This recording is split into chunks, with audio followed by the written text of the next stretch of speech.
ਸਤਿ ਸ਼੍ਰੀ ਅਕਾਲ। ਤੁਸੀਂ ਜੁੜੇ ਹੋਏ ਹੋ ਪੰਜਾਬੀ ਰੇਡੀਓ ਯੂਐਸਏ ਦੇ ਨਾਲ ਤੇ ਪੰਜਾਬੀ ਟੀਵੀ ਯੂਐਸਏ ਦੇ ਨਾਲ ਤੇ ਇਸ ਵੇਲੇ ਦੀ ਵੱਡੀ ਖਬਰ ਜਰਮਨੀ ਤੋਂ ਆ ਰਹੀ ਹੈ। ਜਰਮਨੀ ਦੇ ਵਿੱਚ ਇੱਕ ਬੰਦੇ ਨੇ ਭੀੜ ਦੇ ਉੱਤੇ ਕਾਰ ਚੜਾ ਦਿੱਤੀ ਹੈ, ਜਿਸ ਕਰਕੇ 2 ਲੋਕਾਂ ਦੀ ਥਾਂ ਮੌਤ ਹੋ ਗਈ ਹੈ ਤੇ 60 ਤੋਂ ਵੱਧ ਜਿਹੜੇ ਬੰਦੇ ਨੇ ਉਹ ਜ਼ਖਮੀ ਦੱਸੇ ਗਏ ਨੇ। ਇਹ ਬੰਦਾ ਸਾਊਦੀ ਅਰਬ ਦਾ ਰਹਿਣ ਵਾਲਾ ਤੇ ਸਾਊਦੀ ਅਰਬ ਸਰਕਾਰ ਨੇ ਇਹਦੇ ਇਸ ਕਾਰੇ ਦੀ ਨਿੰਦਾ ਕੀਤੀ ਹੈ, ਇਸ ਘਟਨਾ ਦੀ ਨਿਖੇਧੀ ਕੀਤੀ ਹੈ। ਪੂਰਾ ਮਾਮਲਾ ਕੀ ਹੈ? ਪੂਰਾ ਮਾਮਲਾ ਇਹ ਹੈ ਕਿ ਜਰਮਨੀ ਦੇ ਵਿੱਚ ਇੱਕ ਮੈਗਡਬਰਗ ਸ਼ਹਿਰ ਹੈ, ਜਿੱਥੇ ਕ੍ਰਿਸਮਸ ਦਾ ਜਿਹੜਾ ਬਾਜ਼ਾਰ ਆ ਉਹ ਲੱਗਿਆ ਹੋਇਆ ਸੀਗਾ। ਈਸਟਰਨ ਜਰਮਨੀ ਦੇ ਇਲਾਕਿਆਂ ਦੇ ਵਿੱਚ ਪੈਂਦਾ ਤੇ ਇੱਥੇ ਜਿਹੜੇ 2 ਜਣਾਂ ਦੀ ਮੌਤ ਹੋ ਗਈ ਹੈ ਤੇ 60 ਜਿਹੜੇ ਬੰਦੇ ਨੇ ਉਹ ਜ਼ਖਮੀ ਨੇ, ਗੰਭੀਰ ਜ਼ਖਮੀ ਨੇ, ਜਿਨ੍ਹਾਂ ਦੇ ਵਿੱਚੋਂ ਕਈ ਜਿਨ੍ਹਾਂ ਦੇ ਉੱਤੇ ਇੱਕ ਹਮਲੇ ਦੇ ਦੌਰਾਨ ਇੱਕ ਬੰਦੇ ਨੇ ਕਾਰ ਚੜਾ ਕੇ ਜਿਨ੍ਹਾਂ ਨੂੰ ਜ਼ਖਮੀ ਕਰ ਦਿੱਤਾ ਹੈ। ਡਰਾਈਵਰ ਜਿਹੜਾ ਉਹਨੂੰ ਦੱਸਿਆ ਜਾਂਦਾ ਕਿ ਉਹਨੂੰ ਅਰੈਸਟ ਕਰ ਲਿਆ ਗਿਆ ਸੀਗਾ ਮੌਕੇ ਤੋਂ ਹੀ। ਤੇ ਇਹ ਜਿਹੜੀ ਘਟਨਾ ਉਹ ਮਾਰਕੀਟ ਦੇ ਵਿੱਚ ਵਾਪਰੀ ਹੈ 7 ਵਜੇ, ਸ਼ਾਮ ਦੇ 7 ਵਜੇ।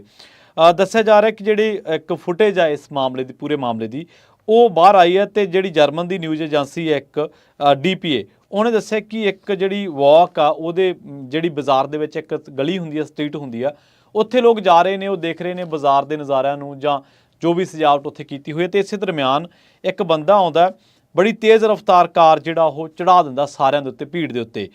2 ਬੰਦੇ ਨੇ ਜਿਹੜੇ ਇੱਕ ਜਿਨ੍ਹਾਂ ਦੇ ਵਿੱਚ ਇੱਕ ਬੱਚਾ ਦੱਸਿਆ ਜਾ ਰਿਹਾ ਕਿ ਇੱਕ ਛੋਟਾ ਬੱਚਾ ਵੀ ਹੈ, ਉਹ ਥਾਂ ਜਿਹੜੇ ਨੇ ਉਹ ਮ੍ਰਿਤਕ ਐਲਾਨ ਦਿੱਤੇ ਜਾਂਦੇ ਨੇ, ਜਿਹਦੇ ਵਿੱਚ ਇੱਕ ਬਹੁਤ ਛੋਟਾ ਬੱਚਾ, ਕੁਝ ਹੀ ਮਹੀਨਿਆਂ ਦਾ ਬੱਚਾ, ਜਿਹੜਾ ਸਾਲ ਦਾ ਵੀ ਨਹੀਂ ਹੈ, ਇੱਕ ਅਡਲਟ ਦੱਸਿਆ ਗਿਆ ਤੇ ਇੱਕ ਛੋਟਾ ਬੱਚਾ ਦੱਸਿਆ ਗਿਆ। ਉਸ ਤੋਂ ਬਾਅਦ ਦੱਸਿਆ ਗਿਆ ਕਿ 15 ਜਣੇ ਜਿਹੜੇ ਨੇ ਉਹ ਸੀਰੀਅਸ ਇੰਜਰਡ ਹੋਏ ਨੇ ਇਸ ਹਮਲੇ ਦੇ ਨਾਲ। ਵਾਇਲੈਂਸ ਜਿਹੜੀ ਆ ਉਹਨੇ ਸਿਟੀ ਨੂੰ ਹਿਲਾ ਕੇ ਰੱਖ ਦਿੱਤਾ ਹੈ। ਤੇ ਜਿਹੜਾ ਉੱਥੋਂ ਦਾ ਮੇਅਰ ਸੀ, ਜਦੋਂ ਉਹ ਗੱਲਬਾਤ ਕਰ ਰਿਹਾ ਸੀਗਾ, ਜਿਹੜਾ ਕਿ ਜਰਮਨ ਟ੍ਰੈਡੀਸ਼ਨ ਦੀ ਗੱਲ ਕਰ ਰਿਹਾ ਸੀਗਾ, ਜਦੋਂ ਉਹਨੂੰ ਪਤਾ ਲੱਗਿਆ ਤਾਂ ਉਹ ਕਹਿੰਦਾ ਕਿ ਜਰਮਨ ਦਾ ਟ੍ਰੈਡੀਸ਼ਨ ਹੈ ਕਿ ਲੋਕ ਇੱਥੇ ਇਕੱਠੇ ਹੁੰਦੇ ਨੇ ਕ੍ਰਿਸਮਸ ਦੇ ਦਿਨਾਂ ਦੇ ਦੌਰਾਨ ਤੇ ਭੀੜ ਦੇ ਵਿੱਚ ਮਤਲਬ ਰਸ਼ ਹੁੰਦਾ, ਬਾਜ਼ਾਰਾਂ ਦੇ ਵਿੱਚ ਭੀੜ ਬਹੁਤ ਜ਼ਿਆਦਾ ਹੁੰਦੀ ਹੈ। ਤੇ ਪਰ ਜਿਹੜੀ ਘਟਨਾ ਵਾਪਰੀ ਹੈ, ਜਦੋਂ ਉਹ ਇਸ ਘਟਨਾ ਦੇ ਬਾਰੇ ਦੱਸ ਰਿਹਾ ਸੀ ਤਾਂ ਉਹਦੀਆਂ ਅੱਖਾਂ ਦੇ ਵਿੱਚੋਂ ਹੰਝੂ ਆ ਗਏ। ਉਹ ਕਹਿੰਦੇ ਕਿ ਮੇਰੇ ਸ਼ਹਿਰ ਦੇ ਵਿੱਚ ਇੰਨੀ ਜਿਹੜੀ ਦਰਦਨਾਕ ਘਟਨਾ ਵਾਪਰੀ ਹੈ ਕਿ ਇਹਨੂੰ ਹੁਣ ਬਿਆਨ ਕਰਨਾ ਬਹੁਤ ਔਖਾ ਤੇ ਮੈਂ ਪਰਿਵਾਰਾਂ ਦੇ ਨਾਲ ਕਿਸ ਤਰੀਕੇ ਨਾਲ ਪਰਿਵਾਰਾਂ ਦੇ ਨਾਲ ਇਸ ਘਟਨਾ ਨੂੰ ਡਿਸਕਸ ਕਰਾਂ। ਉਹ ਕਹਿੰਦੇ ਕਿ ਮੈਨੂੰ ਸਮਝ ਨਹੀਂ ਆ ਰਿਹਾ। ਜਿਹੜਾ ਇਸ ਮਾਮਲੇ ਦੇ ਵਿੱਚ ਸ਼ੱਕੀ ਆ, ਜਿਹਨੇ ਕਾਰਾ ਕੀਤਾ, ਉਹ 50 ਸਾਲ ਦਾ ਸਾਊਦੀ ਦਾ ਡਾਕਟਰ ਆ, ਜਿਹੜਾ ਕਿ ਜਰਮਨੀ ਦੇ ਵਿੱਚ ਮੂਵ ਹੋਇਆ ਸੀ 2006 ਦੇ ਵਿੱਚ। ਤਮਾਰਾ ਜਈ ਸਿੰਘ ਜਿਹੜਾ ਉਹਦਾ ਨਾਮ ਦੱਸਿਆ ਗਿਆ।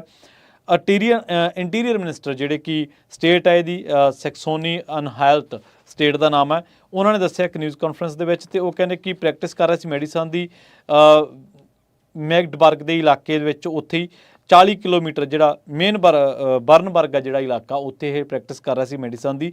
ਇੱਥੋਂ 25 ਮੀਲਾਂ ਦੂਰ ਹੈ, ਮੈਗਡਬਰਗ ਦੇ ਸਾਊਥ ਦੇ ਵਿੱਚ ਇਹ ਇਲਾਕਾ ਪੈਂਦਾ ਜਿੱਥੇ ਉਹ ਪ੍ਰੈਕਟਿਸ ਕਰ ਰਿਹਾ ਸੀਗਾ। ਤੇ ਉਸ ਤੋਂ ਬਾਅਦ ਘਟਨਾ ਤੋਂ ਬਾਅਦ ਜਰਮਨੀ ਦੇ ਸ਼ਹਿਰ ਦੇ ਵਿੱਚ, ਜਿਹੜਾ ਕਿ ਸ਼ਹਿਰ ਮੈਗਡਬਰਗ ਆ, ਔਰ ਸੈਲਾਨੀਆਂ ਦੀ ਵੀ ਤੇ ਲੋਕਾਂ ਦੀ ਵੀ ਖਿੱਚ ਦਾ ਕੇਂਦਰ ਰਹਿੰਦਾ, ਕਿਉਂਕਿ ਜਰਮਨ ਟ੍ਰੈਡੀਸ਼ਨ ਦੇ ਮੁਤਾਬਕ ਲੋਕ ਇੱਥੇ ਇਕੱਠੇ ਹੁੰਦੇ ਨੇ ਕ੍ਰਿਸਮਸ ਦੇ ਦਿਨਾਂ ਦੇ ਵਿੱਚ। ਤਾਂ ਉਹ ਦੱਸਦੇ ਨੇ ਕਿ 68 ਜਾਣੇ ਹੁਣ ਦੱਸਿਆ ਗਿਆ ਕਿ ਇੰਜਰਡ ਹੋਏ ਨੇ, 60 ਤੋਂ ਵੱਧ ਪਹਿਲਾਂ ਦੱਸਿਆ ਗਿਆ ਸੀਗਾ। ਪਰ ਹੁਣ ਦੱਸਦੇ ਕਿ ਇਹਨਾਂ ਦੇ ਵਿੱਚੋਂ 15 ਜਿਹੜੇ ਨੇ, 15 ਤੋਂ 20 ਨੇ ਜਿਹੜੇ, ਉਹਨਾਂ ਦੀ ਹਾਲਤ ਬਹੁਤ ਜ਼ਿਆਦਾ ਗੰਭੀਰ ਹੈ। ਤੇ ਇਸ ਕਾਰੇ ਦੀ, ਜਿਵੇਂ ਸਾਊਦੀ ਅਰਬ ਦੇ ਬਾਰੇ ਮੈਂ ਗੱਲ ਕਰਕੇ ਹਟਿਆ, ਉਹਨਾਂ ਨੇ ਨਿੰਦਾ ਕੀਤੀ ਹੈ। ਬਰਲਿਨ ਦੇ ਵਿੱਚ ਕ੍ਰਿਸਮਸ ਦੇ ਦਿਨਾਂ ਦੇ ਵਿੱਚ ਅਜਿਹੀ ਇੱਕ ਘਟਨਾ 2016 ਦੇ ਵਿੱਚ ਵਾਪਰੀ ਸੀ, ਜਦੋਂ ਬਾਜ਼ਾਰ ਦੇ ਵਿੱਚ ਮੌਤਾਂ ਹੋਈਆਂ ਸੀਗੀਆਂ। ਬਾਜ਼ਾਰ ਦੇ ਵਿੱਚ ਹਮਲਾ ਕੀਤਾ ਗਿਆ ਸੀ ਲੋਕਾਂ ਦੇ ਉੱਤੇ, ਭੀੜ ਦੇ ਉੱਤੇ। 13 ਮੌਤਾਂ ਹੋਈਆਂ ਸੀਗੀਆਂ, ਕਈ ਜ਼ਖਮੀ ਹੋਏ ਸੀਗੇ। ਇਸ ਤਰ੍ਹਾਂ ਜਿਹੜਾ ਮੈਗਡਬਰਗ ਆ, ਉਹ ਸੈਕਸਨੀ ਅਨਹਾਲਟ ਦੀ ਰਾਜਧਾਨੀ ਹੈ ਤੇ ਆਬਾਦੀ ਇਹਦੀ 2.5 ਲੱਖ ਦੇ ਕਰੀਬ ਆ, 2,40,000 ਤੋਂ ਵੱਧ ਇਹਦੀ ਆਬਾਦੀ ਹੈ। ਹਰ ਸਾਲ ਇੱਥੇ ਕ੍ਰਿਸਮਸ ਮਾਰਕੀਟ ਲੱਗਦੀ ਹੈ। ਸਾਊਦੀ ਅਰਬ ਨੇ ਹੁਣ ਇਸ ਕਾਰੇ ਦੀ ਜਿਹੜੀ ਨਿੰਦਾ ਕੀਤੀ। ਜਿਹੜਾ ਡਾਕਟਰ ਦੱਸਿਆ ਗਿਆ, ਡਾਕਟਰ ਦੀ ਪਛਾਣ ਕਰ ਲਈ ਗਈ ਆ, 50 ਸਾਲ ਦਾ, ਤੇ ਇਹਦਾ ਜਿਹੜਾ ਨਾਮ ਦੱਸਿਆ ਗਿਆ ਉਹ ਦੱਸਿਆ ਗਿਆ ਤਮਾਰਾ ਜੈਸਹੈਂਗ। ਤੇ ਉਸ ਤੋਂ ਬਾਅਦ ਸੈਕਸੋਨੀ ਅਨਹਾਲਟ ਦੀ ਰਾਜਧਾਨੀ ਦੇ ਵਿੱਚ, ਮੈਗਡਬਰਗ ਦੇ ਵਿੱਚ, ਇਹ ਬੜੀ ਮੰਦਭਾਗੀ ਘਟਨਾ ਵਾਪਰੀ ਹੈ ਕ੍ਰਿਸਮਸ ਦੇ ਦਿਨਾਂ ਦੇ ਦੌਰਾਨ।